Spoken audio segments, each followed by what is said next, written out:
विशाल हनुमान चालीसा पाठ समारोह है, उसमें अपनी हाजिरी लगाने के लिए हमारी लोकप्रिय महारानी प्रनीत कौर जी, भूतपूर्व विदेश राज्य मंत्री, और उनके साथ कांग्रेस के सभी बड़े नेता संजीव गर्ग जी, के शर्मा जी, तमाम बड़े नेता, मैं किसी किसी का नाम नहीं लूंगा, सब नाराज होंगे, तो सभी कांग्रेस के नेताओं का महारानी प्रनीत कौर जी के साथ स्वागत है। मंच से अब हमारे दिव्य ज्योति वाले अपना प्रवचन करेंगे, उससे पहले हम उनका अभी वो शहीदों को श्रद्धांजलि दे रही हैं जो 42 सीआरपीएफ के जवान शहीद हुए, उनको श्रद्धांजलि अर्पित कर रहे हैं, क्योंकि ये कार्यक्रम पूरा देश के उन महान सपूतों के नाम है।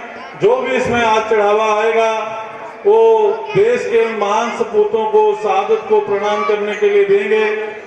महारानी प्रनीत कौर जी भगवान हनुमान जी के चरणों में हाजिरी लगाते हुए हमारे सिटी गेट के मेंबर, पंजाब केसरी के मशहूर पत्रकार राजेश पंजोला जी, के मल्होत्रा जी जिलाध्यक्ष, सानी जी, अनीस मंगला जी, तमाम जोशी जी, तो जो जो मैंने नजर आई है ना नाल ही जा रहे हैं, तो अपना मंडोरा जी, हरबंस बांसल जी, के मल्होत्रा जी का मैं नाम लगा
बाकी जी संगत है पीछे आ जाओ।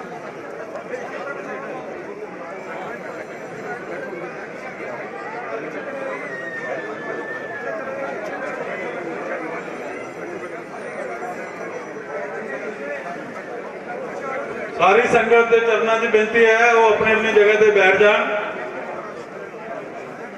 दिव्य ज्योति जागृति संस्थान अपना प्रवचन शुरू करेंगे। थोड़ी जगह मेरे सामने मैं फिर एक बारी दसना चाहना जेडे भी महारानी साहब नाल लोग आए हैं कि ये कार्यक्रम श्री राम हनुमान सेवा दल वालों प्रत्येक मंगलवार को किया जाता है और हर मंगलवार हनुमान चालीसा जी का प्रोग्राम होता है। साडे विचकार हुण धर्मवीर गांधी जी भी आ गए ने और हनुमान चालीसा जी की खूबसूरती है भी साडे दोनों MP साबका MP ते वर्तमान MP दोनों इकट्ठे बैठणगे। ये भी भगवान का दरबार है जिथे कि इहो जिहे दृश्य देखने को मिलते हैं। धर्मवीर गांधी जी का एक मिनट इधर आ जाओ, थोड़ा स्वागत कर दिए। अच्छा, धर्मवीर गांधी जी में पूरा टाइम चुन के आए एक्यूरेसी है ना भी पता नहीं उन्हें मतलब पूरी इंटेलिजेंसी गांधी साहब ने कितने क्रिएट की हुई है। महारानी साहब तो सुचेत होने की लोड़ है, थोड़ा प्रोग्राम लीक हो रहा है और धर्मवीर गांधी जी को जा रहा है खुले रूप। के शर्मा जी कहते चिंता की गल नहीं है ये साडे ते आरोप है, ये साडे ते आरोप है।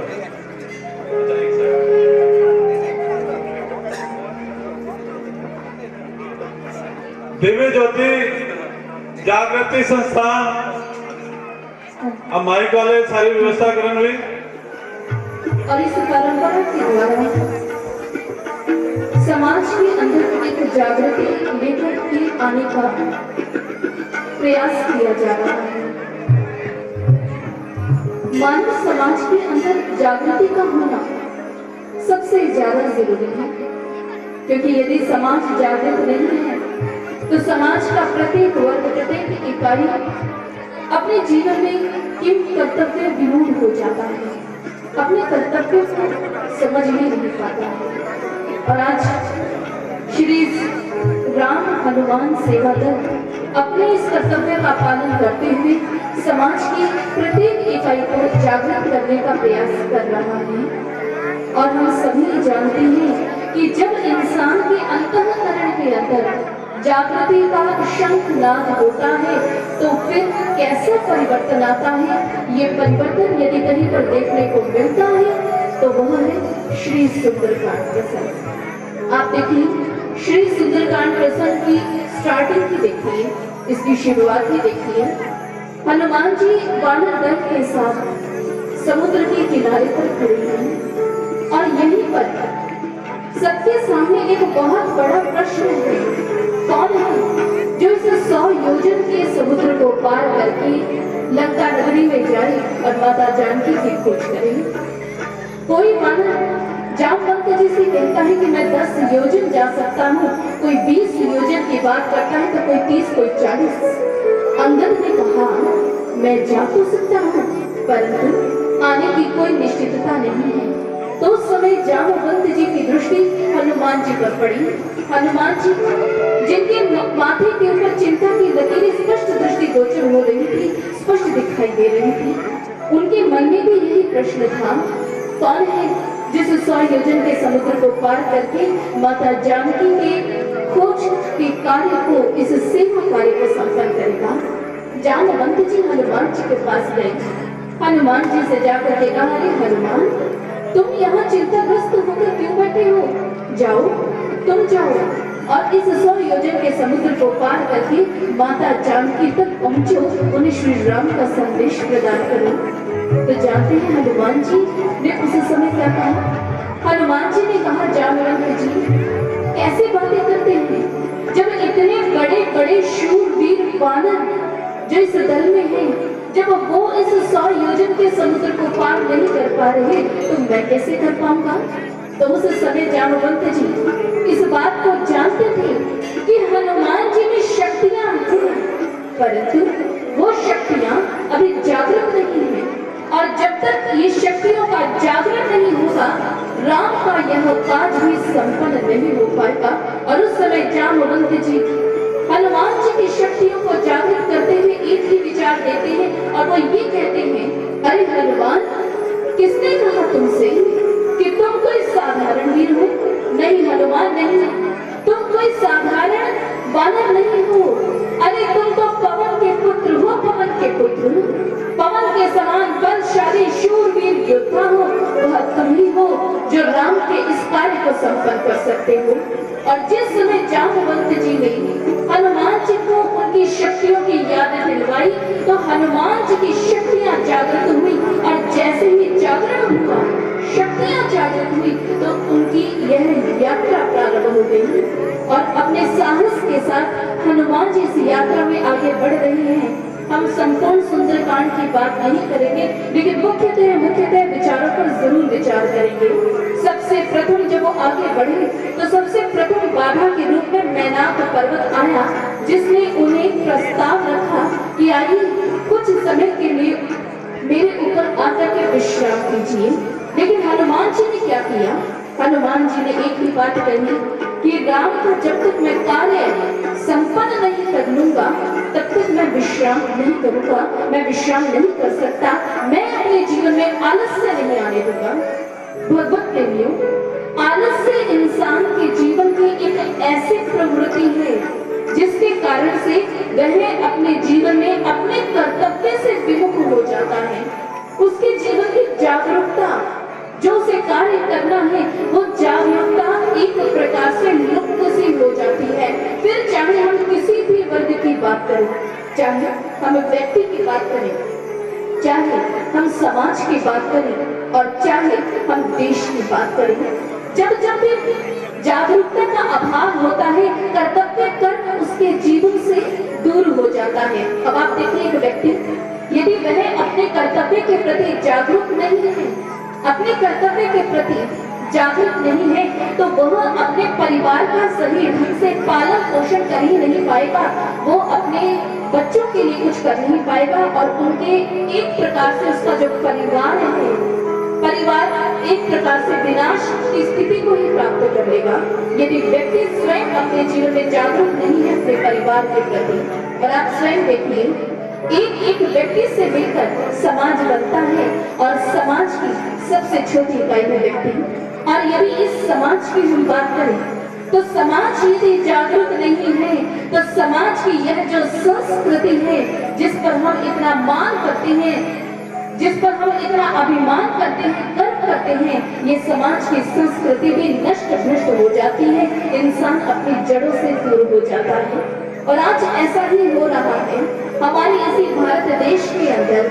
हमारा वह भारत देश जिसके विषय में हमसे पूर्व बोले गए संतों ने विचार किया कि हमारा भारत देश इस संसार के अंदर जगत गुरु की उपाधि से सदैव सम्मानित रहा है। ये भारत देश जिसने कभी किसी से कुछ लिया नहीं, वो भारत देश जिसने इस पूरे विश्व को कुछ दिया ही दिया है, सदैव दिया है। चाहे वह ज्ञान की बात करें, चाहे विज्ञान की बात करें, चाहे कला की बात करें, चाहे व्यापार की बात करें और चाहे हम अध्यात्म की बात करें, इस जगत गुरु भारत ने सदैव दिया ही दिया है। यदि समाज अपने जीवन के अंदर अपने कर्तव्य से विमुख हो गया तो वो भारत जिसकी संस्कृति इतनी महान रही है, सदैव से सम्मानित रही है, वो संस्कृति भी नष्ट अवश्य हो जाएगी। और आज यह देखने को मिल रहा है। आज हमारा समाज मॉडर्नाइजेशन के इस युग में अपने कदम आगे बढ़ा चुका है और वेस्टर्नाइज होकर के वह सिर्फ और सिर्फ टीवी की और सोशल मीडिया की ओर आगे बढ़ रहा है। मैं यह नहीं कहती, दिव्य ज्योति जागृति संस्थान जिसके हेड एंड फाउंडर है हमारे परम पूजनीय गुरुदेव सर श्री आशुतोष महाराज जी, वो ये नहीं कहते कि आप अपने जीवन में आधुनिकता को मत लेकर आए, क्योंकि आज के समय की मांग बन चुकी है आधुनिकता की, लेकिन अपने जड़ों को, अपने संस्कारों को और अपनी संस्कृति को भी एक इंसान को कभी नहीं भूलना चाहिए, जो उसके जीवन का आधार है, जो उसके जीवन का प्राण है। और यदि बात करें देश की, देश यदि जागरूक है तो देश विकास को प्राप्त करता है और देश यदि विकास को प्राप्त करता है तो उस देश में रहने वाले उसके वासी, वो देशवासी मान करते हैं, सम्मान करते हैं और अभिमान करते हैं अपने देश का। आप देखिए, जिस समय प्रभु श्री कृष्ण ने पांचों पांडवों को अपने इंद्रप्रस्थ नगरी को बहुत सुंदर बनाने के लिए जब प्रेरणा दी तो युधिष्ठिर ने मना कर दिया। उन्होंने कहा कि मैं यदि ऐसे करता हूँ, अपने राज्य सभा का यदि इतना आधुनिकीकरण करूंगा तो इससे लोगों में ईर्ष्या पैदा होगी और मैं यह नहीं चाहता। तो उस समय भगवान श्री कृष्ण ने एक बात कही। वो कहते हैं कि महाराज युधिष्ठिर, आपने इस विषय पर ही क्यों विचार किया? आपने ये क्यों नहीं विचार किया कि जिस समय हमारा राष्ट्र उन्नति को प्राप्त करता है तो उस राष्ट्र में रहने वाला प्रत्येक व्यक्ति, प्रत्येक देशवासी, प्रत्येक राष्ट्रवासी अपने राष्ट्र पर मान, सम्मान और अभिमान करता है और उस राष्ट्र के लिए वो कुछ भी कर लेता है। इसीलिए देश का विकास को प्राप्त करना बहुत जरूरी है और देश विकास तभी प्राप्त करता है यदि वह जागरूक हो। और यदि हम बात करें देश के मान और सम्मान की रक्षा करने वाले उसके सैनिक की, यदि सैनिक जागरूक नहीं है तो वह अपने देश के लिए कुछ नहीं कर सकता और वह देश निश्चित रूप से उसका नाश हो जाता है। सदैव याद रखना एक बात को, यदि सैनिक है तो हम हैं, यदि सैनिक है तो हम हैं, यदि सैनिक नहीं तो हम कुछ भी नहीं, क्योंकि वही हमारी इस देश की रक्षा करने के लिए अपने प्राणों का भी उत्सर्ग कर देता है। अपने प्राणों का भी वो चिंता नहीं करता, वो किसी भी बड़े से बड़े बलिदान के लिए भी उत्तर रहता है, तैयार रहता है। और अभी पिछले दिनों हम सभी ने देखा कि हमारे भारत के महान, जिनके विषय में आज हम सभी यहाँ बैठे हैं, वीर शहीदों को श्रद्धांजलि देने के लिए हम एकत्रित हुए हैं। उन्हीं वीरों ने किसी भारत माता के लिए, हम सभी के लिए अपने प्राणों का उत्सर्ग कर दिया, बलिदान कर दिया। आप स्वयं विचार कीजिए, हमारे भारत की संस्कृति सदैव से रही है दया, धर्म, क्षमा, लेकिन हमारे इस मजबूती को, हमारे जीवन के इस आधार को हमारी कमजोरी मान दिया गया और हमें कमजोर समझते हुए हम पर ऐसा आक्रमण किया गया। भगवत प्रेमियों, निश्चित रूप से आज हम सभी यहाँ पर बैठे हैं वीर शहीदों को याद करने, श्रद्धांजलि देने के लिए, और मुझसे पूर्व बोले गए